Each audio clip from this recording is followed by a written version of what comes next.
It is time for Grand Prix qualifying here in Austria. Round 8 of the championship sees us travel to the mountainside for what is, in prospect, a hugely exciting battle for pole position. Here we go in Spielberg. Not much in the way of corners, plenty in the way of challenge. 3 sectors and 71 laps for the Grand Prix tomorrow across 2.6 miles. But look at the elevation change all the way up to turn number 3. It is a spectacular place to attack. As you can see, the undulations are challenging, the braking zones are heavy, and the gravel is close around a circuit that carries a lot of history. It's the C5, the C4, and the C3, the soft, the medium, and the hard. Our tyres for the weekend.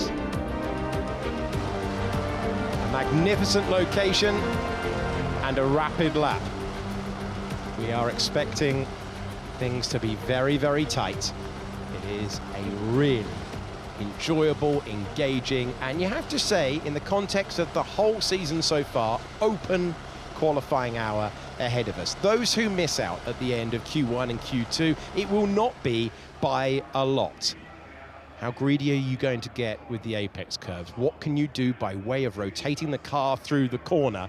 Suddenly, when you have 7 real corners of distinction, it is very, very easy to go too far, to overcook it, and to pay the price as a result. It is a roasting temperature across Europe at the moment. The track temperature is at 50 degrees Celsius, 122 Fahrenheit. The crowd enjoying the weather, and Jolyon Palmer, we're about to enjoy the action.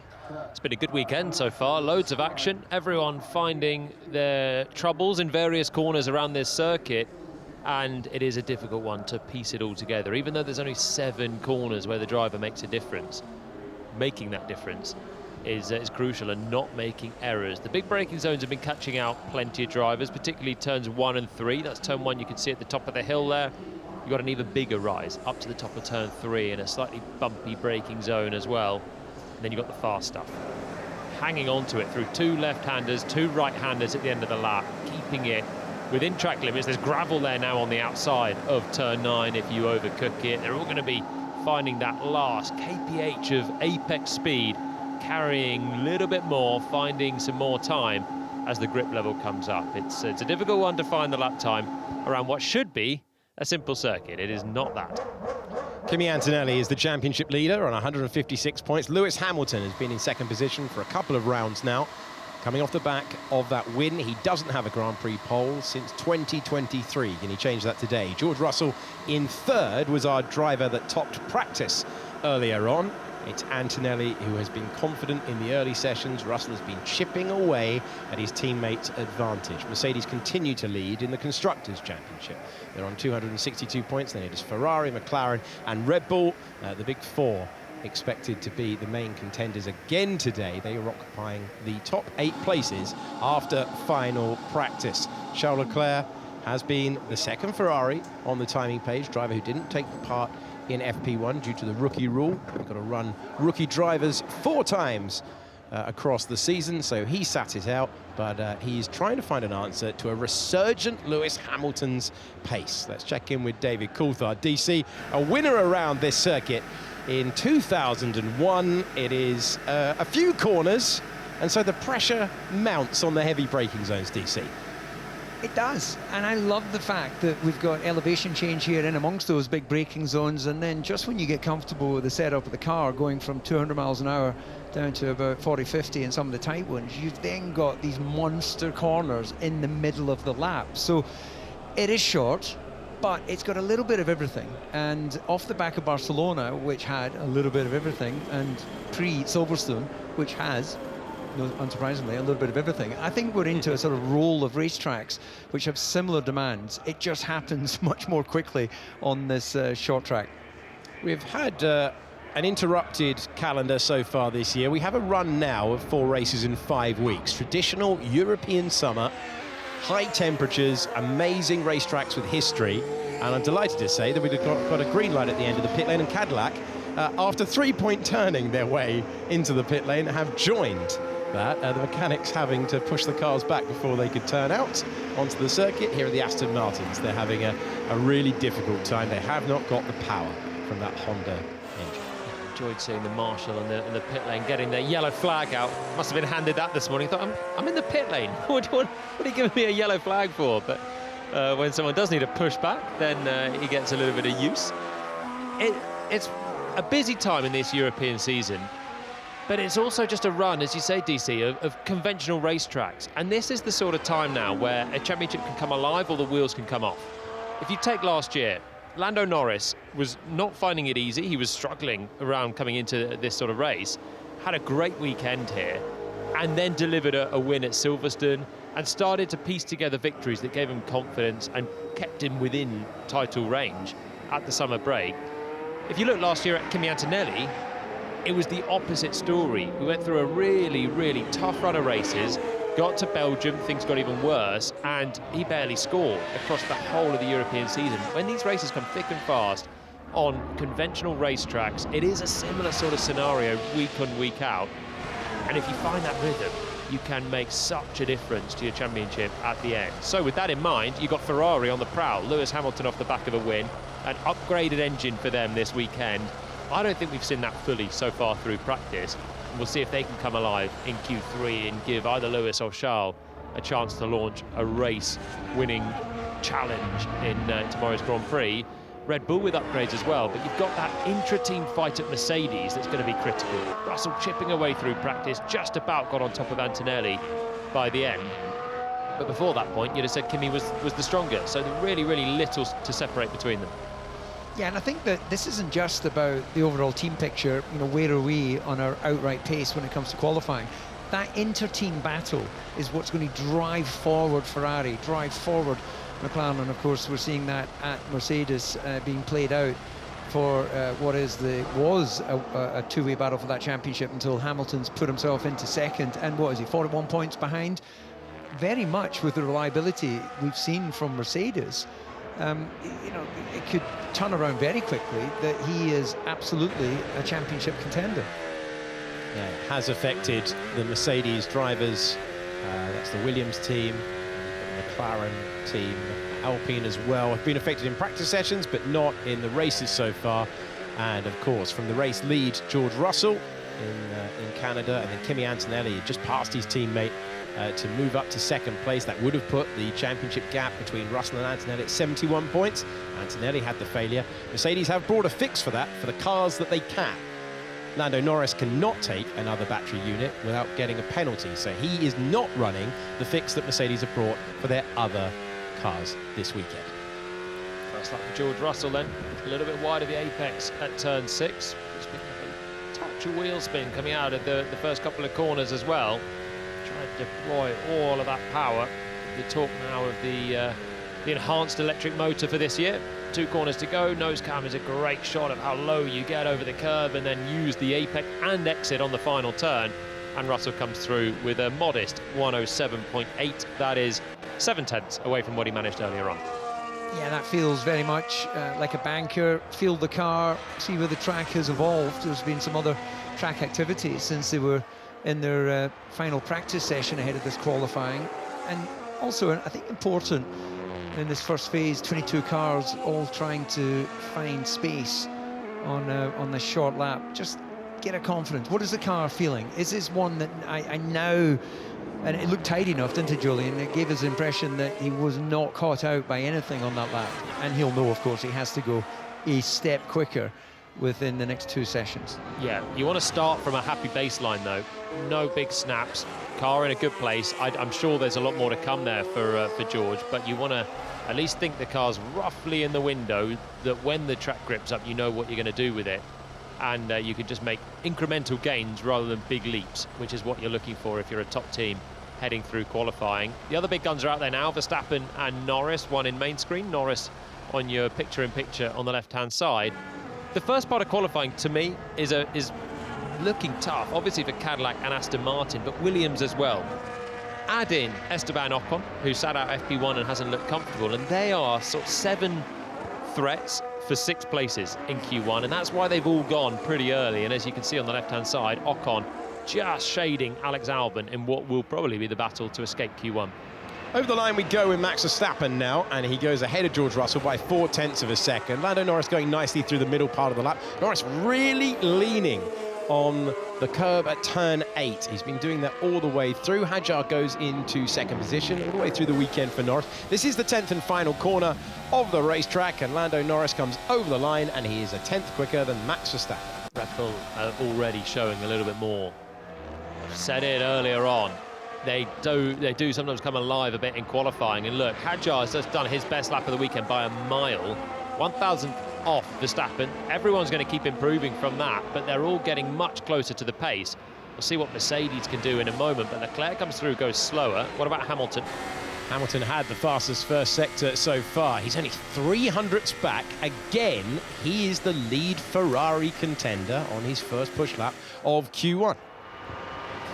Talking to some of the engineers, the way they're driving the lap now, the nature of it, they don't have to, let's say, be as wild in those fast corners. You know, you're trying to drive to the tyre than drive to the edge of your wits, and maybe that's just giving a comfort zone to some and confusing others. But when we picked up the offboard of Max Verstappen through 6, it looked to me, Jolene, that he was leaning over that front tyre quite a bit, which is something you can, during the session, you can put a bit more front wing, assuming you're not trying to swap in somewhere else around the lap. Yeah, that's his feedback on the radio as well. Too much understeer. Antonelli looking like he's got armfuls of lock as well at turn 4, so a similar phenomenon at the lower speed.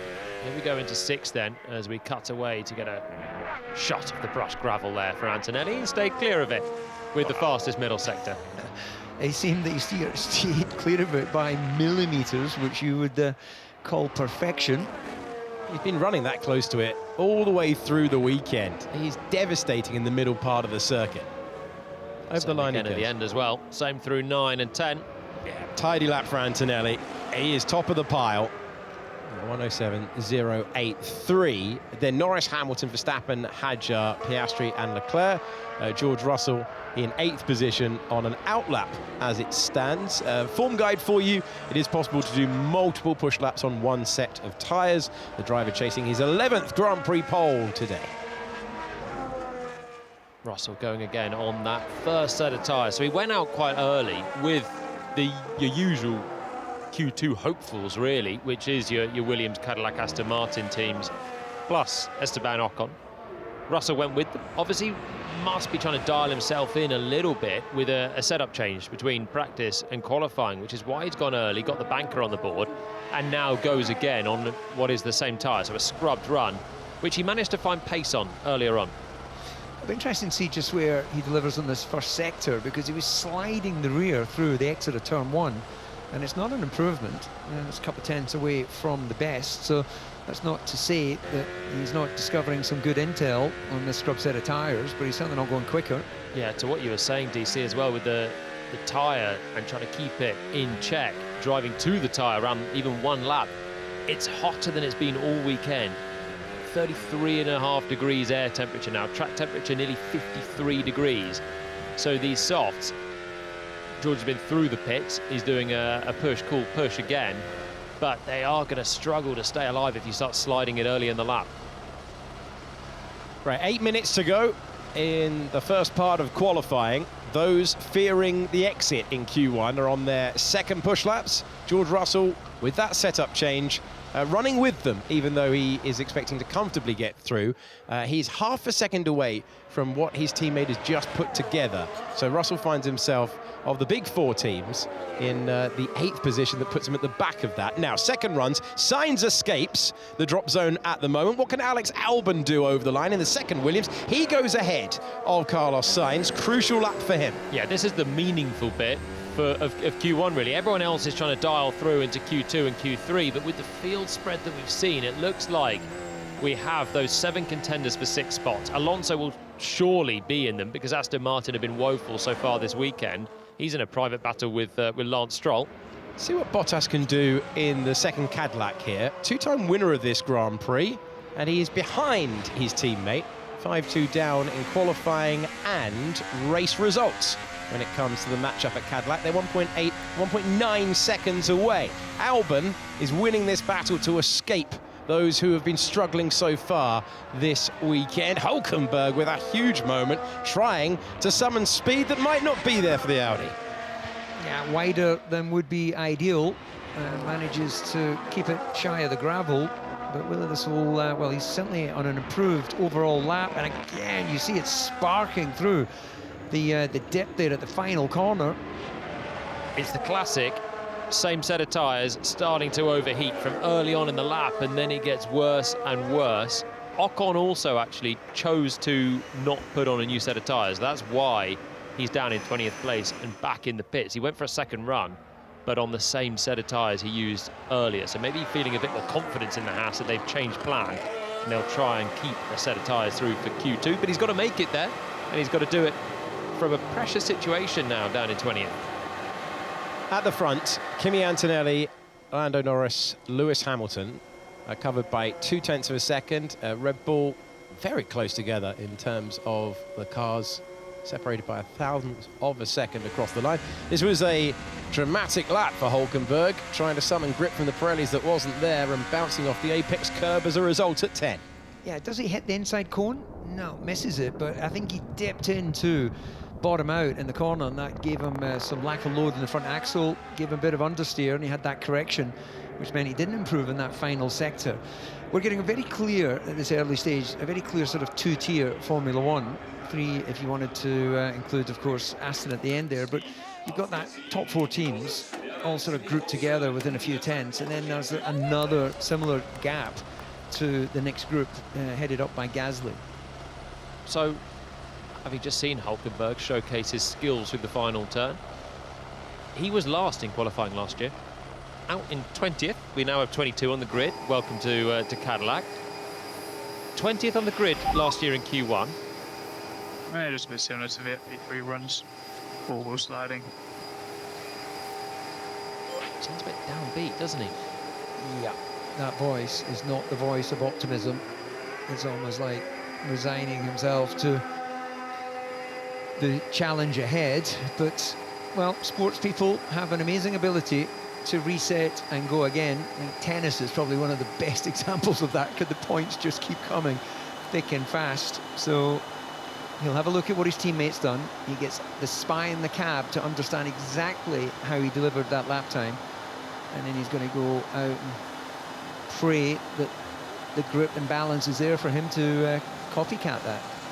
Max out of the car, staying very cool with 4 minutes to go. So he's not about to go and try another run. His teammate is. He's the only man out on track. What I was going to say about Hulkenberg, he was out last, but he was within a second of the outright fastest in Q1 last year. It was one of those sessions where you had the whole field separated by less than a second, and actually Norris had about 0.3 on everyone else. So he was 0.7 off second place in last. Fast forward a year, new regulations, a level of complexity, and a level of struggles for particularly Aston Martin. They're 3 seconds away. The field spread now has got so big that if you're within a second, you're aiming for the top 10 look, which is where Ollie Behrman is. We had the closest ever first to last around here in 2024 as well, and it was 0.7 between first and last. It is a short racetrack, it is a rapid lap time, but you can now see how the gaps have elongated. Ollie Behrman in 10th, Esteban Ocon in 20th. Pressure lap coming the way of the Haas driver in between the Williams, the Cadillacs, and the Aston Martins at the moment. Albon is the driver escaping as it stands. That's Ocon's challenge to get ahead of the fastest Williams, which right now is Alex Albon. It's a great lap from Behrman to be up there. I think Ayo Komatsu and Haas would be chuffed to have a driver in the top 10 when it gets to crunch time for him, as Hadjar gets all out of shape through the first turn. I'm just baffled as to how this short a lap Aston Martin can be 3 seconds off the pace. I know they haven't bought upgrades for the whole season, but my word, that is slow. Saving it all for their home race at Silverstone. Literally, their base is just outside the entrance to the race circuit. So, I've got to hope it's something like that, because that is quite a gap. Yeah, Silverstone or Spa, I think, might be the more likely time where we're going to see power unit and chassis upgrades, and hopefully Aston Martin getting towards a Q2 opportunity. But it looks like golf they've got to make up. It's effectively a B-spec car coming for Aston Martin, and they will hope it will have the same effect as previous B-spec Adrian Newey designs. DC 2004, you had an updated car halfway through the year. So it's not unheard of for the greatest designer ever to have to do this, but it is a tough time for Aston Martin, who are adrift at the back of the field. Yeah, the key difference, of course, as we'll recall, is there was no budget cap back in those days. So McLaren, realising that it just wasn't working with the launch car, effectively turned the tap off and redesigned and built effectively a brand new car, which they debuted, and I think, if I'm not mistaken, went straight away to qualify in the second row. So it was a major improvement. Yeah, the cost cap meaning that the teams have to choose their development paths. Fernando Alonso was marvelling at all the updates the other teams have been bringing. So the crucial, basically their season begins in Belgium for Aston Martin, and they're just having to suffer through it at the moment. Push laps, crucial push laps coming in now. We're on board with Franco Colapinto, hanging on to it. Yeah, Ocon as well now on his lap, and he's not done a great first couple of sectors. He's fractionally up. He's got to hold it together and find probably a little bit more there. So Ocon is in the final corners of the racetrack. Let's watch Colapinto over the line, so he goes ahead of his teammate, but this is crucial for the one-time Grand Prix winner, Esteban Ocon. Active aero wide open, and he improves. That final sector was excellent. That was what he needed. He's up to 13th. So pressure on the Williams duo. Sainz, one corner to go, bouncing off the curb. Oh, he's nearly dropped it at the final corner. Time ebbing away, but Sainz improves to 14th. But crucially, he's behind Ocon, who has found the improvement. And now, Alex Albon across the line. He does not find an improvement and remains in the drop zone. Hulkenberg there at the moment as well, but on a better lap. So is Gabriel Bortoleto. So Sainz is still under threat. Oh, Bortoleto's hit the gravel, though, leaves him vulnerable as it stands. Big improvements in terms of time, but he's lost time through the gravel there. Now you're hanging on to it, spiking those rear temps. How much can you commit to the fast corners? Coaxes it in. Oh, he's ragging this car through the final corners. He looked capable of dropping it at the final 4 corners of the racetrack, but it adds up to the 12th fastest time. Gabriel Bortoleto, point scorer here last year, finds his way through. His teammate is in the drop zone and needs a lap to eliminate Carlos Sainz. Hulkenberg across the line, and can he get there? He will get there, and he'll get up to 15th place. So that will be that. Big lap from the Audi duo, and Sainz having all of that oversteer out of the final corner. That's the difference between him and Esteban Ocon. George Russell with another chance to get a feel for the Mercedes, and he finds again with the best final sector of anyone, and that once again is on the same set of tyres. Behind Liam Lawson. Liam Lawson, point scorer here last year as well, 4th fastest, going again on a new set of tyres, but ending up 4th fastest, 0.3 of a second away. And Esteban Ocon, there was going to be one driver who was going to escape there in the battle. We mentioned the 7 contenders, 6 places to be decided, eliminated in the first part of qualifying, and Ocon made it through by 0.02 of a second. It's Sainz, Albon, Perez, Bottas, Alonso and Stroll eliminated in the first part of qualifying, and Ocon finds the pace that he needs to progress to the second part of the qualifying hour. Crucial that he did so, and he's found a way through. Yeah, was a good lap. And yeah, not what we want, but not too far, not too far. We're getting closer. Sorry? 1.7 seconds off making Q2. I think it's trying to deliver some positivity into the team. It's no slight on Fernando because he's just drilled Lance Stroll by 0.4 around a short lap. So to have that difference between teammates is pretty solid for Alonso, who's done the best that he could. But to say they're getting closer, yeah, it's a real heap of positivity for anyone listening at Aston Martin, as long as they're not looking at the times. That's Alex Albon's chances of progressing, disappearing at the first corner. At the final corner, Carlos Sainz attacking, and then the correcting moment, the oversteer, the rear end snapping away, and time ebbing away from the lap as a result. Sainz, Albon, Perez, Bottas, Alonso and Stroll, the 6 to fall at the first stage of qualifying. Out front, Antonelli ahead of Norris by a 10th. Lewis Hamilton 2/10 off. Liam Lawson, a second set of tyres, but 3/10 of a second away. And then it was Russell improving and going again. Russell chasing it, clearly not comfortable in the way that his teammate is. And then Verstappen, Hadjar, Piastri, Leclerc and Lindblad completed the top 10.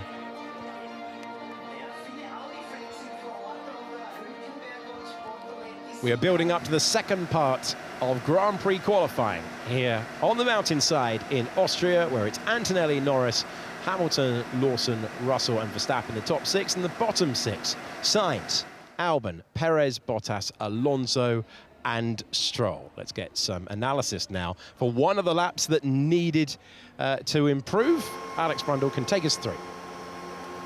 It was a good recovery, wasn't it, Jake C, for Nico Hülkenberg. Entered session 15th and out of the drop zone. Needed a flap adjust in the middle of the session, came in and did that for this second set of tyres. They've been struggling to get this Audi to work all the way through the lap. This first sector's good for Nico Hülkenberg. He really improved through the exit of turn 1 and then also through the apex of turn 3. That's where he found a little bit of time, but he's been complaining over the radio that towards the end of the lap, the tyre really falls away from this Audi, which is where he's been struggling to deliver. Looks like there's a lot going on though, doesn't there, on the steering wheel through the exit.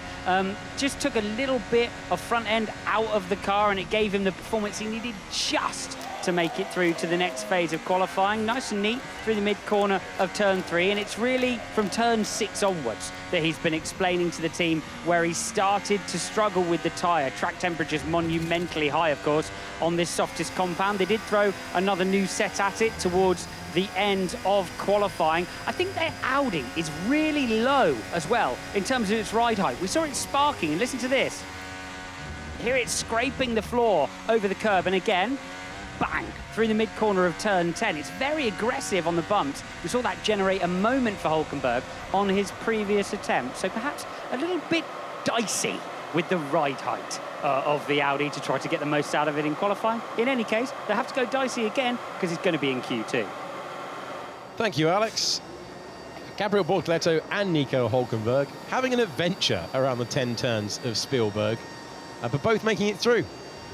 Hanging on to it at certain corners, but both making it through and both inside of 1 second to the fastest driver, who was Kimi Antonelli in that session. As we see Gabriel Bortoleto, point scorer for Sauber.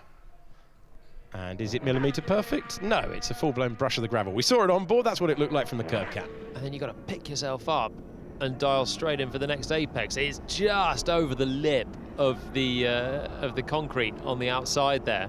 As soon as that your outside tyre just drops down that, you're going to brush the gravel and you've got to bring it back on and hope you've got some sort of cornering to complete for the next turn. You've got to commit hard and hope that you haven't overcooked the rears or damaged the fronts in running wide, but he did that well enough. Crowd are doing the Norwegian row in the grandstands. No, they're not going to get very far, are they? Some way from any water. I'm trying to think. There's a small pond in the middle of the circuit, but the nearest lake is about 10k up the motorway. Who's our top Norwegian? Paul Varhaug. Naming classic drivers. Dennis Hauger, former. That would be a better one. Former Formula 3 champion. If you've not seen any of the World Cup, by the way, that's not going to make any sense. But that's the Norwegian fans' celebration. And they will take that into the knockout stages. Talking of knockout stages, we're nearly there for Q2. 15 minutes on the clock in our commentary box. And taking part, Ocon, Hülkenberg, Behrman, Gasly, Bortoleto, Colapinto, Lindblad, and the big 4 teams. And you know those names. Green light at the end of the pit lane. No takers to start off. You can see Sergio Perez making the sad trudge to the admin of getting weighed with his trailer there. I thought you were going to mention Scotland there when you're talking World Cup. I didn't want to do that to you. Yeah, it's all right, DC. You got 0.7%. It's not over yet. You can still do it. But I was one of the Tartan Army that went to Miami to witness the lessons that we learned from the Brazilian football team. Very impressive. I forgot Scotland were in it. Oh, yeah, yeah. Thank you for that. Oh, dear. Good that they made it for the first time since 1998. We'll save it that way. Jolyon didn't mean it. All of Scotland. Oh, Blimey. best fans, best fans. They've been amazing. And, yeah, the pubs of Boston certainly agree with that. Laura Mekies was counting out Max Verstappen's chances of hitting the front. We are ticking down, by the way. And there's Lando Norris heading out onto an unoccupied racetrack at the moment, but great atmosphere around here as well. And we're finally going to see some laps on this tricky track that Norris won at 1 year ago. Looks like a set of scrubs that's obviously going to just validate circuit evolution. If we look back on the time that Liam Lawson did, I think it shows that there is a big step forward in performance. Track temperatures still remaining at 33, so it's not, even though we're getting late in the afternoon here, it can only just be putting Pirelli or Formula One Pirelli rubber down on the tarmac rather than the other formulas that are support races this weekend. Lando Norris, you can see his qualifying form at the bottom there. Had a superb Grand Prix weekend in Miami. Was in contention to win. That's the only clear chance he's had to win since he became world champion. McLaren starting on the back foot. Had a really promising day yesterday, but it appeared that Lewis Hamilton took a step beyond them in final practice. His race in Spain was really good, wasn't it, Norris? It was indeed. I mean, he was a lot quicker than Oscar Piastri, and it kind of worked as a sort of proxy teammate to Lewis Hamilton in keeping the Mercedes in check, so they couldn't only cover Hamilton or try and cover him if they dared. They had to also consider that Norris was just behind on an alternative strategy to Hamilton, so it kept Mercedes honest with this man's pace. And he got rewarded in the end with the podium as well. Comes to a circuit that he's been very, very good at his whole career. It's not been the easiest of weekends. Hydraulic issue in the start of FP1 has set him back, but we know from last year that doesn't make a massive difference to a driver that sat out FP1 last year and turned up to blitz the field in qualifying. You're not taking any of the driver excuses about missing FP1, are you? Hey, the stats speak for themselves. If you miss FP1, you are statistically more likely to outqualify your teammate. That's what's happened in the last year and a half. We're watching. I like it. I like, but you know, all we can do is base our sort of opinion on the data. The data doesn't lie, does it? Shall I add a couple? Because we've got some locked-in performances. Sainz missed FP1, he's beaten Albon. Stroll missed FP1, he's lost out to Alonso. So 50-50, you win some, you lose some. Norris winning some through the final couple of corners. Oh, he nearly dropped it at 9, he nearly dropped it at 10. Lando Norris out there on his own, clearly trying something different, trying to play himself in. And it's a 107.3. Yeah, the cars look lively, don't they, through the final turn. That was millimetre perfect through 9, but you've then got to come from a wisp of gravel to turn it in for 10. He managed to do that bit, but similar to Sainz there, trying to squeeze on the gas. That was, as you mentioned, a scrub set of tyres there for Norris. It's a very good lap time for a scrub set of tyres, I'd say. And he had to use all of that grip. And again, when you're on the scrub tyre, trying to keep those rears in check at the end of the lap with loads of traction zones and then the fast corners is the challenge. He'll get a bit more grip when he bolts for a new set of tyres. I think we've got a genuine three-way battle when we get to it for who can get the clean lap. Who's in the 3, DC? Well, Mercedes, McLaren and Ferrari, but if you want 3 drivers, then I definitely think that it looks like Lando Norris is more comfortable of the 2 McLaren drivers. Lewis, of course, looking more comfortable of the Ferraris. And, well, I do think that George has the potential, but we've got to say, Antonelli, every time he turns a time, it's just quick, isn't it? He's surely the favourite still, having dialed straight back in. I don't know if Red Bull are completely out of this with Verstappen. They've got a little bit of time to make up. Max was out of the car, just did one lap at the start of Q1. He's on a better lap here than Lando Norris. He's also on a scrub tyre. I would almost say it's 3.5 in it. Yeah, 3 and max. Hedging the vets. We're going to get an answer now of lap time. Verstappen over the line, faster than Lando Norris. Let's see what Hadjar can do now. Driver originally from Paris in France, across the line, and he is a 10th away. 4 in it. Let's give it that. They're all in it. Charles Leclerc maybe about to take that best time down. Turns in pretty early for turn 10, but the grip stayed with him, and he lowers the benchmark. So he gets closer. He's still not had the ultimate drop down into the 106s. It's coming.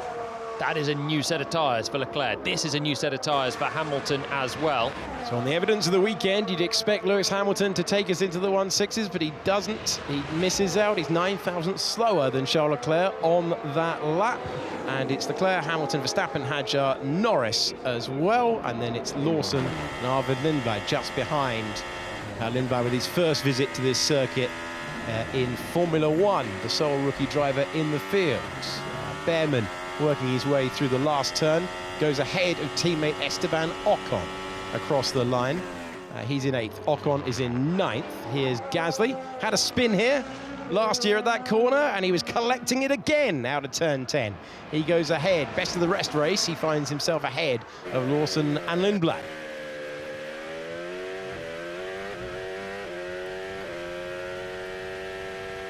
Into turn 6 we go with Kimi Antonelli. He was all over the curbs on the exit of 4. A corner he has been attacking time and time again. He's up on Charles Leclerc's time. So this is a new set of tyres for Antonelli too. So I think that Red Bull pace is pretty good to be a 10th and a half down on the Ferrari on new tyres. But can the Mercedes take it away once more? Into the final turn we go. Right to the extremity of the curbs. Confident driving again. 2/10 to the good. Championship leader Kimi Antonelli. We've got Piastri lighting up the middle part of the lap. Good effort. We're into the 106s. That's the fastest lap of the weekend so far for Kimi Antonelli. That's a good lap from Piastri though. Same time on circuit, also new set of tyres there, so not messing around with a run on scrubbed like his teammate did, and keeping the Mercedes honest. This was Gasly. He said he dropped it there last year. He tried his best to do it again before a nice bit of opposite lock saves the day. Lovely bit of drifting.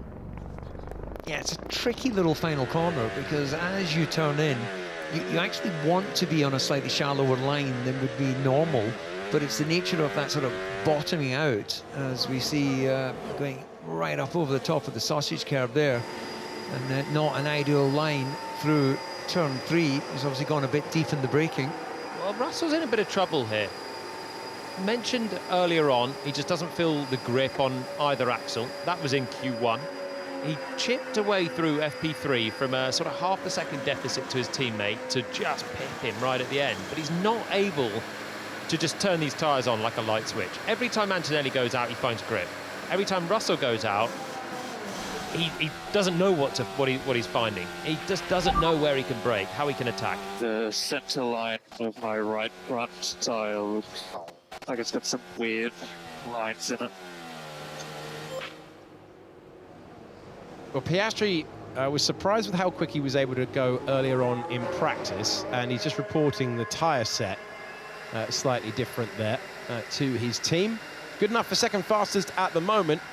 George Russell with no time on the board after bailing out of the lap. It's not the first time that he's had an issue at turn 3 this weekend, but every one of the main contenders has had drama at turn 3 across this weekend. This is the 10th and final turn of the racetrack, and Lando Norris gathering it up as he crosses the line. Yeah, right on the edge of that rumble strip. So you'd call that perfection in terms of drifting. Yeah, and just looking at wind direction, because I noticed before coming up to the commentary box, there was quite a noticeable increase in the wind coming, what was a headwind as I stood in the pit lane, but that's probably being channeled between grandstand and the pit boxes. But our track map would tell us it's a headwind into turn 3, which normally, Jolene, just would settle the car down and give you confidence on the brakes. Yeah, 100%. You feel like you've got a little bit more downforce on the car. You're approaching a little bit slower as well. And especially linked with the uphill nature of that braking zone, you feel like you can smash the pedal, brake really late, and the car just stops so quickly. But George isn't feeling it. It's quite bumpy there. I wonder if he's caught a bump as he's hitting the brakes on that previous one. Okay, that's obviously come from Toto at the end of some transmission from George. Because it didn't sound like a complimentary just drive, as in we in George we trust. It sounded like a, so look, just drive, will you? Well, he's gone out there with 4 minutes to go. He should comfortably have the performance to make his way into the top 10 here, but getting a clean lap, never a guarantee in Grand Prix qualifying. That's the position we're in now, though. With 4 minutes to go, Russell's got enough. I'm sure he must be carrying enough fuel here for 2 laps. He's got the time to do it, and they need a bail-out option in case he has another lock-up or catches a yellow flag. But Toto was just saying, look, you're in a Mercedes. You will make the top 10, and then we'll figure out something more again. But you have to now just put a lap on the board, drive naturally, and then have a look and see what your teammate's doing and see if you can do something different, maybe in terms of tyre prep or even a bit of a setup tweak, which would more or less just be a bit of front wing flap now at this stage. And we see Russell now into what is an unnecessarily pressurised lap. Makes his way through turn 3. DC's heading to 4. Nice clear track ahead. Norris, the only other guy up the road, and he's in the middle of turn 6. So it's a case of trusting in his instincts, you know, throw it in there, react to what the car gives you, and as you said, Julian, the car is clearly capable of delivering a 1.6.7 as displayed by Antonelli. Norris across the line for the 3rd fastest time with the fastest middle sector so far. He was our pole sitter last year. Russell just needs a clean last couple of corners. Antonelli's super quick in that final sector. Can Russell get near him? He has not gone for a new set of tyres, so that's the confidence that Mercedes have that he'll get out of trouble on his own, and he does that. Clean lap delivered from George Russell. There was always the performance in there for Mercedes, but he needed a performance between the white lines, and he delivers it. He is going to make his way into the top 10 shootout. Yeah, look, he's got to be happy with that. All the circumstances that we know the difficulties he's having, to be within a couple of tenths. It's back in the game. Toto, knowing the camera's on him, thinking, is this smile territory? What sort of reaction do we get from his driver getting out from 16th place up to 4th? But let's call that a smirk, as he knows now he's got 2 contenders for pole position in Q3. Yeah, the extremity of that would have been more pressurised in previous seasons when the grid was a lot closer. The big 4 teams have margin to Gasly, Lawson, Lindblad, Bortoleto, Colapinto, Behrman, Hulkenberg and Ocon. The other contenders, there are 2 slots effectively then away from the big hitters to make your way into Q3. They will all know that in the midfield pack. Form guide so far this weekend, Gasly has put good laps together. Lawson has been strong and occupying places in the top 10. This is Charles Leclerc with the personal best in the middle sector. Lewis Hamilton going really nicely through the first 2 sectors of the racetrack as well. Charles Leclerc across the line, no improvement of position for him. Can Hamilton keep the performance in turns 9 and 10, running to the very edge of the curb, and Hamilton does improve up to 5th place ahead of his teammate. It's good. It's a good lap from Hamilton. It's a scrub set of tyres from both Ferraris. Hadjar comes through in the Red Bull and gets ahead of Max. I don't think Max is being paid by the lap today, because he's only done 1 flying lap in Q1, 1 flying lap in Q2. It's enough, but look at Liam Lawson again. Lawson to P8, what he was aiming for. Lindblad finds himself now in 9th position, and Max Verstappen in the pits. Should have the margin on everyone behind, but he is currently the driver at risk. Well, you can't be sure. Gasly out there on a push lap, trying to find a couple of tenths. Over the line we go with Behrman, who got within 0.3 of a second of Max Verstappen. Behrman, Gasly and Ocon. Over the line goes Hulkenberg, and Gasly at the 2nd sector is 2 thousandths up on Max Verstappen. Yeah, Gasly is the threat here, was in 11th place, doesn't have too much to find. Bortoleto is not miles away from Max, he's only 1/10, so here we go. Pierre Gasly to knock Verstappen out. Gasly collects it on turn 10, and he misses out by 0.04. Red Bull will breathe again. They have made it through by a fine margin. Wow, That must have been sort of squeaky bum time there, watching that lap unfold, but strategically, it's put them in a good place on tyres. What it means is they carry an extra new set of softs into the race tomorrow. We're expecting the race tomorrow to be more than one pit stop. It's probably a 2-stop. So Max, by virtue of braving it out there, will have a new set of softs to maybe start the race on, get a good launch and throw some moves early on. But my word, what a risk with it. Well, Max Verstappen really gambled it there. Gasly, 0.04 of a second away from eliminating the 5-time winner. But it didn't happen. Verstappen makes it through.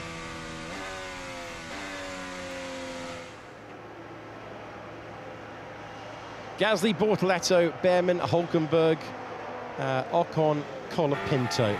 The drivers eliminated. Gasly getting very, very close. Felt like a very good lap on me through. We are not, unfortunately, mate. Well, Gasly, you came close to a very, very big shock indeed, if you consider how good Verstappen has been around this circuit, but they saved the tyre set. They got away with one there, Red Bull. You're never looking to gamble when it comes to hundreds. Lindblad as well wasn't happy with the balance and the tyre temperatures, and that team again consistently putting 2 cars through. Lawson with a good performance. Lindblad as well making his way through to Q3. Much to be happy for the Italian squad. There's a 4th Q3 of the season for Liam Lawson, and Arvid Lindblad now has 4 Q3s as well in his rookie campaign. So that's what Oversteer looks like on the entry to turn 1. So he's risked all on his entry pace and ended up drifting his way to the apex.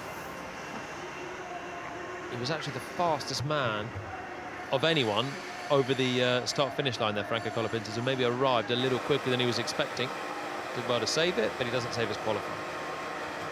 The top 10 will be Verstappen, Lindblad, Lawson, Hadjar, Leclerc, Hamilton, Russell, Norris, Piastri, and Kimi Antonelli, our championship leader.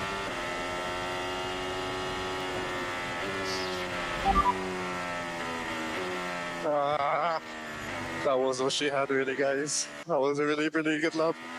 So, sorry. Yeah, no, it looked good. Well done. See what we can do tomorrow. Thanks, Ollie. Ollie Behrman not making it through DC, along with Pierre Gasly, Gabriel Bortoleto, Nico Hulkenberg, Esteban Ocon, and Franco Colapinto. Yeah, apologies, Alex, for talking over you there, but I'm just continually impressed by a lot of, well, he's in his 2nd full season, but a lot of these younger, you know, just out of rookie status drivers. They're very together in knowing whether they've done a good lap or not. He hadn't even had the chance to see what other people had done, and he felt comfortable to declare that's all she had. Because you never know if Esteban Ocon might have beaten him. And then you're out there sort of giving yourself a pat on the back. You're like, oh, guys, that was pretty special. And they can just see, oh, no, you've actually been beaten by your teammate in the same car. It was not the case for Behrman. 3/10 up the road for Ocon. So, as you say, DC, pretty well aware of what a good lap feels like. Yeah, it's amazing how a good car becomes not a good car if your teammate goes half a tenth faster. Yeah, sadly, I know when I've done some laps where I'm like, that's all she had. Me too. Okay, let's get some analysis in the company of Alex Brundle. It was a pressurising session for George Russell, guys, wasn't it? We've got the camera on the nose cam. Just a sense of the background of that radio message from Toto Wolff. Sometimes I think drivers just need to be told, you're capable of driving this car, just drive it. A lot of previous comms before that between George Russell about the nature of the car, how it was feeling, how they could make it better, and I think Toto just weighing in there to say, you know what, you've got the pace in this Mercedes, you can get through to the next phase of qualifying. Final lap looks relatively neat and tidy, if only slightly conservative from George Russell. We're down here right by the front wing. We can see that straight mode and corner mode operation. Makes the apex nicely of turn 4 and doesn't bounce the car out too wide through the exit of turn 5. It's definitely a lap from George where he's making sure this Mercedes gets through to the next phase of qualifying in a weekend where he's looked consistently, I think it's fair to say, behind Kimi Antonelli on aggregate, even though he found himself top of FP3. I think Kimi Antonelli's had slightly more pace, not too much curb on the way in, not too much curb on the way out. Russell gets it off the curb again through the mid-corner of turn 10. He makes his way through, but how much confidence is the Englishman taking into the final phase of qualifying in comparison to this man, who appears to be all over the racetrack and turning in from anywhere he likes? We come to the key moment in the battle for pole position. The crowd enjoying their time in the Austrian sunshine, but delivering is one thing up until this stage of the weekend. We'll put 13 minutes on the clock, and Q3, with the reward of the 8th Grand Prix pole position of the season, is up for grabs now. Antonelli, Piastri, Norris, Russell, Hamilton, Leclerc, Hadjar, Lawson, Lindblad and Verstappen did make it through, saving that tyre set. So can he put that to good use at a track where he has been sensational ever since? It didn't really matter whether he had a car to compete or not. He's always been in the mix around here, always favoured his driving style. He's a 5-time Grand Prix winner around this venue, and he's had some thrilling battles on the way. Wheel banging with Charles Leclerc at the top of that hill on the way to victory in 2019. A memorable one for the Dutch army that travels supporting him, and the atmosphere here as a result is incredibly loud. And now we're about to see the best laps of the weekend. Lawson and Lindblad will be in a private competition to try and beat the lead Racing Bulls on the grid. It's 5-2 to Liam Lawson at the moment, and it will be very, very easy for a big contender to find themselves P8 on this grid. The times are so close between the front runners, aren't they? Feels like Antonelli has got a bit of a stranglehold on the one-lap pace.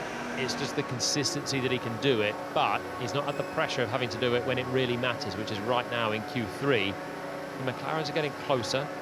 If they can start together towards the front, maybe they've got a chance to do something in the Grand Prix as well. You want to have 2 cars in the fight here, because strategy could come into it with a bit more degradation in the Grand Prix tomorrow. He who has the confidence, I think, will be the one that exploits the opportunity.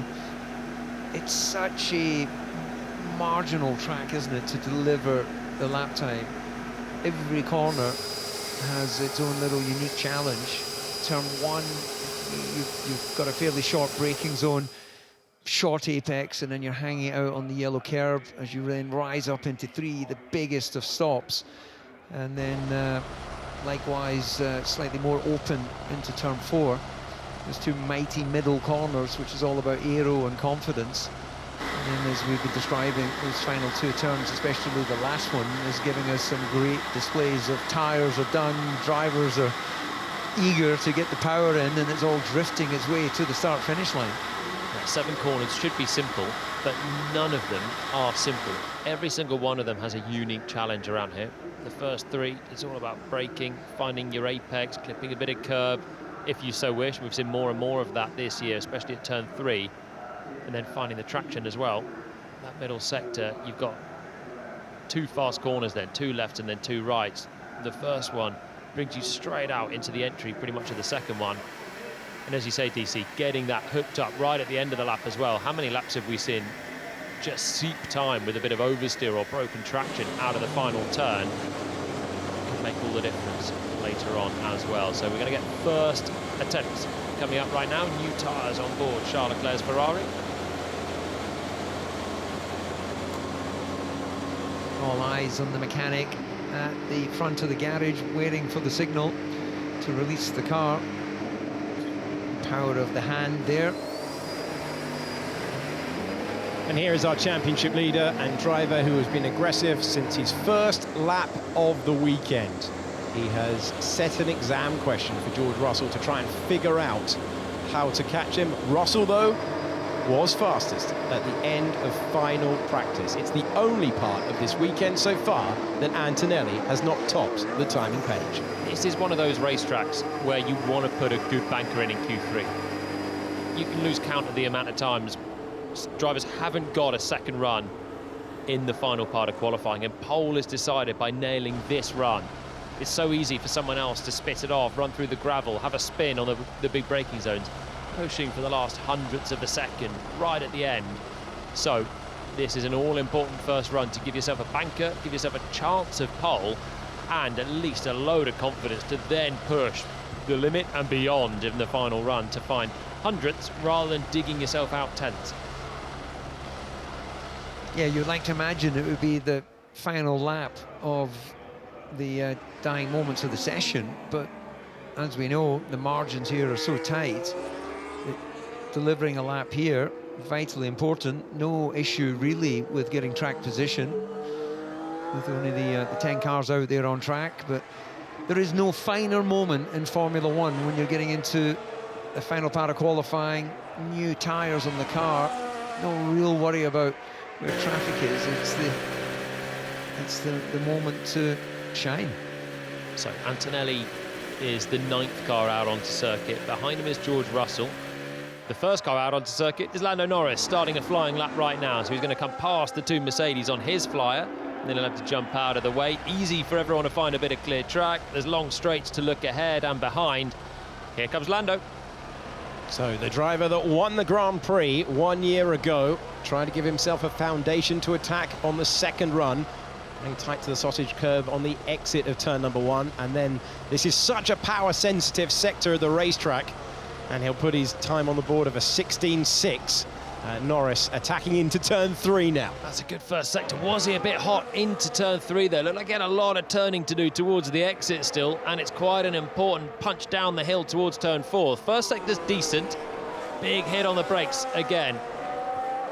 Yeah, I think he did go a little bit over the front tyre as he ran through into the apex of turn 3. See if he's able to get a bit more balance in these higher speed corners. The first sector of the racetrack is one turn, and it's all power sensitive. Max Verstappen is faster than the Mercedes power for the McLaren through the first sector. Norris quick through sector 2. It's a better first sector by a tenth than anyone's managed all weekend for Verstappen. That is big. Huge commitment for Lando Norris. Across the line he goes, and it is a 106.9, but Verstappen, fastest sector 1, fastest sector 2, and Verstappen now has 2 corners to go, and he has always been electric around this circuit. Can he give himself another opportunity? Can he get ahead of Lando Norris and put pressure on the Mercedes drivers? It's a 106.4. Max Verstappen steps forward with a great first effort. How does Piastri respond to it? He comes across the line now. Great final sector. He's P2 ahead of his teammate. That's a monster lap from Verstappen. The first sector was a tenth to the good. The rest of it was pretty excellent as well. That'll take some beating from everyone, including the Mercedes, who have not matched him at the start of the lap. Yeah, super impressive there. The confidence of a man who knew where to put the race car. And Leclerc, well, a little bit shy. He'll be scratching his head with 3/10. Okay, final sector for Antonelli. He is not on terms with Max Verstappen, the 4-time champ, finding a magic lap, and it's been Mercedes topping the timing page for every session so far. But Kimi Antonelli goes over the line. Oh, he finds something magic in the final sector. Fastest of anyone in that final sector, and on provisional pole by 600ths. Russell responds, and it's a Mercedes 1-2, but look at the margin of the top 3. A man who has stood on the top step 5 times before, taking the battle to the Mercedes pair. 600ths separating first to third. We saw there Hamilton getting pushed into the garage. Can I go for a second lap? Negative. Oh, he's supposed to have a bank at fuel. Why? So Hamilton wants a second lap, saying they should have another lap of fuel on board for a just-in-case moment, and the just-in-case is this, in hard. That's what I thought I saw Lando do as well at turn 3, just in a bit deep. That's obviously a bit worse there for Hamilton, who has plenty more cornering to do, and he'll never get out of that with any level of speed. So he backs out of it, asks for a second push. The team say no, it's 1 or nothing, and that one is nothing for Hamilton. So that's exactly what I mean. No banker on the board for Lewis. So how can you go and attack to 100% on this next lap for a man that just won the last Grand Prix and brought himself into play? Hey, he knows how to take a pole position. He has done this many times in the past, but his job is that bit harder. Yeah, look, mentally he'll reset on that, but I think what is interesting for me is I'm asking the question we're supposed to have a bit more fuel in the car. So his expectation versus how they've set the car up, or they want to give him the maximum amount of time to get the car turned around and pick the perfect moment to go out on track. I don't think they should be carrying more fuel. I think Ferrari are right to make this a one-shot wonder. You're the best drivers in the world. You've had plenty of laps now to dial in. If Verstappen had 1 lap less fuel, he'd be second. If Russell had 1 lap less fuel, he'd probably be provisional pole. Tiny margins make a difference, and for every lap of fuel, you're carrying hundredths in weight. And Ferrari got to trust that Lewis will do the job. He didn't do it there. He has another chance to do the job. It's not about Q1 and Q2 and just getting by right now. It's about extracting the absolute best from it. And that is why you see them all leaned out, running back on fumes and getting ready to go again. Yeah, and we're set up for an absolutely blinding final lap. And fortune favours the brave. Where are they going to find the time around that lap? If you look at them nip and tuck in the first sector, slight advantage for Verstappen in the middle, but massively off in that final sector, 2 and a bit tenths. So Verstappen, we're going to have to imagine, is going to go for gold in that final sector. I'll tell you something incredible. Russell is 1,000th faster than Antonelli in the first sector. They are identical to the 1,000th in the middle sector. Through 2/3 of this lap, there is 1,000th separating Antonelli and Russell. And then Antonelli found that final couple of corners that's hauled him to provisional pole. But we go again, and Russell now knows that he's within touching distance of a pole. I'm glad we made it 3.5 teams, because Verstappen has found something when it matters. Nearly wasn't even in Q3, but when he's there, he's put a serious gauntlet down as well for a top 3 slot. Can he get towards pole? And can McLaren find a little bit more? 400ths away from being knocked out and not making this session. 600ths away from provisional pole position. Piastri out-qualifying Norris as it stands. Leclerc out-qualifying Hamilton as it stands. And a useful battle between the Racing Bulls in the best of the rest category. You would expect the track to be at its best at this moment. The most rubber laid down of the weekend. Lewis Hamilton's error at that corner has meant that he's got to go out there and he's got to find a clean lap. He's got to find a lap that gives him a chance. Hadjar is the other driver who has gone out early to set his final run. Verstappen, the danger man. Mercedes have taken every Grand Prix pole so far this year. Remember, Verstappen has an extra set of soft tyres, I believe, for the race tomorrow that he can use, because Red Bull went punchy and left him in the garage late on. So he's only used 1 new set until that first run of Q3. Here's the next set of new tyres on Max as he leaves the pits, ready to try and find just a little bit more as the track grips up. Juddering out of the pits. Verstappen been asking for changes all the way through the weekend, but we talk about this being the key moment, the moment to deliver. And we've got really interesting narratives as we go into the final part of qualifying. The driver second in the points battle needs a time, or he's going to be in 10th for the Austrian Grand Prix. Big lap for Lewis Hamilton. This Ferrari have done the right thing getting him out first. He is under his own steam, and he's got a clear track ahead of him now to execute 6 more turns and put this somewhere in the mix, and that is somewhere in the mix. That's a really good first sector for Lewis Hamilton. Let's see whether he can continue this. He hasn't been on pole position since 2023 for a Grand Prix. He's never done it with Ferrari. He is in superb form in 2026. Charles Leclerc good as well. Big improvements to be found in that first sector, but it is the middle part of the lap where Verstappen was so strong as well. Let's see what Hamilton can do. 2/3 of the lap, he's up by 0.2 of a second. It's time to declare this anyone's game. Wow, huge middle sector for Lewis Hamilton. He is right back in the mix. 2 corners to go. The rear moving around a little bit. Using all of the road. He hasn't been on pole position since 2023 for a Grand Prix, and he's provisionally there at the moment. Charles Leclerc going even quicker. Norris is in the hunt as well. This is an amazing battle for pole position. Leclerc was at the front here for 2019. the man from Monaco across the line, and he goes to provisional pole. Russell beats their first sector. Verstappen's out there trying to improve again, and he does a mighty middle sector. It falls away for Norris. Max Verstappen is 5 thousandths of a second away from Charles Leclerc's benchmark in the middle part of the lap. McLaren fall away. What can Mercedes do? He loses it, chasing pole. Max Verstappen into the gravel and heavily into the wall, chasing pole position. The yellow flag is out, and it's Ferrari 1 and 2, Mercedes 3 and 4. And that will be that. Antonelli was flying, Russell was flying. There will be no response. Getting it done immediately on the first run was crucial, because moments like that happen so often. George Russell goes to provisional pole. George Russell goes over the line, but the yellow flag was out. Well, double yellow in the final sector. Was it a single yellow? Was it a double yellow? I am amazed that someone's managed to do a pole lap past a stricken Red Bull at the final turn. Russell has done that. I said they were flying. Antonelli backed off it. He was closer to Verstappen. Russell has snuck in and taken pole as Ferrari was celebrating it. That will be under review. Lifted entry at that corner. I lost a lot of time. I lifted. Big lift on the entry to the corner. George Russell claims he's backed off, acknowledged the yellow flag, and still taken pole. To the dramatic moment that sent Max Verstappen from the brink of pole position to the wall at turn 9. Yeah, he's turned in. He's on for a pole shot as well. Turned in. He has the car roughly where he wants it, which is sharp on the front end, but yeah, I think maybe there's the downshift as well as he's turning in with a load of speed. A downshift just unsettles it that little bit.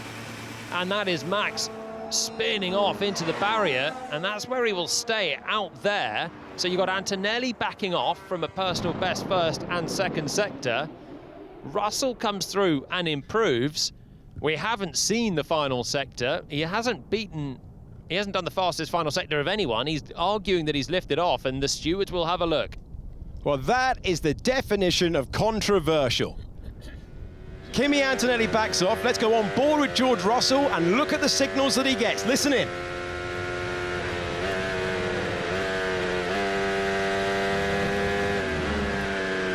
Honestly, he does back off quite a lot. He's very committed still. It's a pole lap, no less, and he's done pole by 0.2 of a second. He clearly backs off from what he's previously done. It will depend if it's a double-waved yellow or a single yellow. That's what it will all come down to. If it's a double-waved yellow, George will lose that time and probably more. That's why I said he was provisionally on pole. Even at the end, this is not an official result. It is entirely down as Russell celebrates out of the car for whether the stewards believe that he drove to the letters of the rule book. Did he show enough caution under yellow flags with a car in the wall at turn 9? And it has been noted already. Ferrari will be straight on the radio. Great lap, you have to say, from George, with a compromise. It is still up for grabs. What an unusual situation. We talked about the importance of a foundation lap to give yourself the chance to attack. That's what Max Verstappen did. He's all in chasing an unlikely pole position there. Goes beyond the limit of the grip at huge speed into turn 9. Hits the barrier. Antonelli backs off, unable to improve. So his first effort currently putting him in 4th and staying there. And Russell, Jolien, has made a decision. He's made a real-time call to back off the throttle and risk a penalty. Remember what we've seen for ignoring double-waved yellows in the past. Could be a drop down to 10th if the stewards don't like what they've seen. Yeah, if it's a safety issue, if it's a double-waved yellow. If it's a single yellow, you have to show that you've slowed up, and that's what George is arguing already, knowing that this is make or break right now for George Russell. He's made it with the lap. He has backed off, and you can hear it, the early lift, the downshifts. He will argue that there is a significant back off, and you can hear it on board. He's under control. It's obviously super quick still, but compared to his previous lap, I think he's less committed. I need to see it again to see if it's a double wave yellow. That's what it comes down to. It's on our timing page. It's flicked between the two, so it's not clear to see. Well, the stewards have a big call to make. Charles Leclerc getting the goss of what happened at the end there.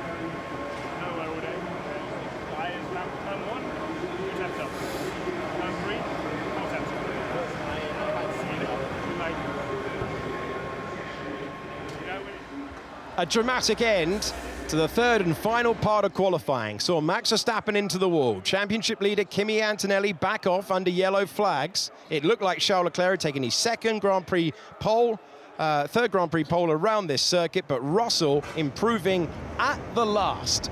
Looking at the time of infringement noted, I think that's before a double waved yellow came out. Now, that incident should be under double waved yellow, but was it? That is the question. Giancarlo Fisichella is speaking to the top three after qualifying. George, fantastic job. It was a great lap. It's still under investigation because of the yellow flag. How do you feel?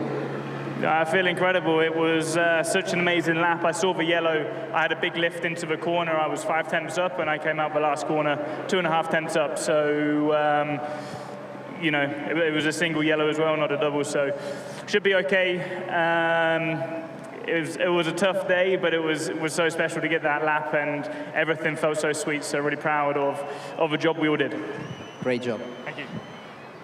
Charles? So let us know how was your lap, and especially in the last few Grand Prix, Ferrari made a huge step forward on the development. Are you happy with your lap and your position? Yeah, I'm relatively happy about today. Of course, the last few weekends have been quite tough, so I just wanted to have a clean weekend, and most of all a clean qualifying to start well for tomorrow. So yeah, to start second is a good place to start on. The team have been pushing massively in order to bring upgrades in Barcelona and again this weekend, and that pays off. If I'm completely honest, I didn't think we'll be starting on the front row until qualifying, really. So it's a good surprise, yeah, that we are so far up. Good job. Thank you. Thank you. Lewis, you probably lost a good chance to improve your lap time because the first push out you brake maybe too late. You think it was possible to be better than third? Yeah, well, firstly, thank you everyone for the good energy. No, I think I mean, to have the two Ferraris in second and third, I think it's fantastic, and it's just a reflection of the amazing work that everyone's doing back at the factory, because they really are continuing to push. We bought small bits here. Obviously, they worked hard to upgrade our engine for this track, so I'm just really proud of everybody, because you could just see how hard everyone's working, and it's really starting to pay off. I think my Q3, the weekend had been looking good in Q3 1-1. I had my mistake and didn't get the first lap, so then yeah, that always affects the second lap. But nonetheless, you know, even just to be still that close, given that I didn't get the first lap, I'm really happy for that. Great, good job. Cheers. George, back to you. It's going to be very hot. How do you manage for tomorrow, for the race? Yeah, it's going to be very hot. You know, the Ferraris are looking incredibly fast. You know, in the corners, they're the fastest team at the moment. They're maybe a bit more draggy than us, which may help us to defend. I just spoke with Toto. He just said everything was fine with the yellow flag, so that is good news. 100-meter lift before the corner, so glad to hear that. And yeah, tomorrow is going to be a big fight. Obviously, Kimi in P4 is going to be super fast as well. We know how strong he's been, and Lando and the McLarens. So it's game on from everyone. It's going to be an interesting race to follow. Good luck. Thank you. Thank you, everyone. Now we can say for certain it's George Russell on pole position for the Austrian Grand Prix, his fourth pole of the campaign to tie his teammates' tally, and knowing the rule book off by heart gives George Russell a lift and a pole position and a buffer between Leclerc, Hamilton and his teammate Kimi Antonelli. Well, you have to say, that is exceptional from Russell. Not only to extract lap time, but to know the rule book, to work to the letter of the rules, which is, it was a single yellow, said it would depend single or double. It was single. The stewards agree with George. He clearly did back off it, and even so, belted in that lap time to take pole with Antonelli fourth. So you wonder if Kimi had the chance to do the same. What's the communication going on between driver and race engineer there as well? We haven't heard that. If George has just taken that all on his own shoulders, And if he has, hats off, because that is huge for Russell, who's not had an easy qualifying session, but is signing the Pirelli Award for pole position with his teammate only 4th. His 11th career pole for a Grand Prix, and Russell knowing that Antonelli, looking so strong around here, was a serious contender, and then he's got both Ferraris together with that upgraded power unit. But it's Russell who will lead the field on to the formation lap for the Austrian Grand Prix, after Verstappen went all in trying to score what would have been a mesmeric pole position. And in the end, it's George Russell who's outfought them and outthought them thanks to this moment. Let's go to turn 9. Verstappen crashing started the drama. Yeah, just hanging on to it with more and more speed on the way into that one, and just desperate to keep it sticking, and you got the soft tyre starting to overheat. I mean, no doubt he lifts off early. Lifted into that corner, lost a lot of time. I lifted, big lift on the entry of that corner. I lost a good 10th and a bit. And everyone's favourite politician has come up with all the answers, and it pays off. Nice. Yes! Nice job. Stay calmo, stay calmo. Just drive. Just drive. And enjoy. Just drive, the boss says. Nice work. Well done. That was a really good lap. Oh, beautiful. Beautiful. It was hooked up like a beauty. Pumped up, needing performances like that to get back on terms in the World Championship. A big lap for George Russell in the context of his season. What a turnaround of a qualifying hour for him. An unbelievable final effort. It's 2 years in a row that the final runs have been interrupted by a yellow. George Russell with the real time capacity to back off enough to improve his time, but acknowledge the yellow flag. And he gets pole position for the Austrian Grand Prix as a result. Alongside him on the front row, Charles Leclerc and Lewis Hamilton in 3rd. Kimi Antonelli having to back off because of the Verstappen crash in 4th. Verstappen going all in, mighty effort, unrewarded. And it was Norris ahead of Piastri, the top 10 completed by Hadjar, Lawson and Arvid Lindblad. Next is Pierre Gasly. He's ahead of Gabriel Bortoleto, and then it is Behrman, Hulkenberg and Ocon. Franco Colapinto is ahead of Carlos Sainz, who outqualified his teammate Alex Albon. Same applies to Perez, who's ahead of Bottas. And the same continues to the back row of the grid, which is occupied by Fernando Alonso and Lance Stroll.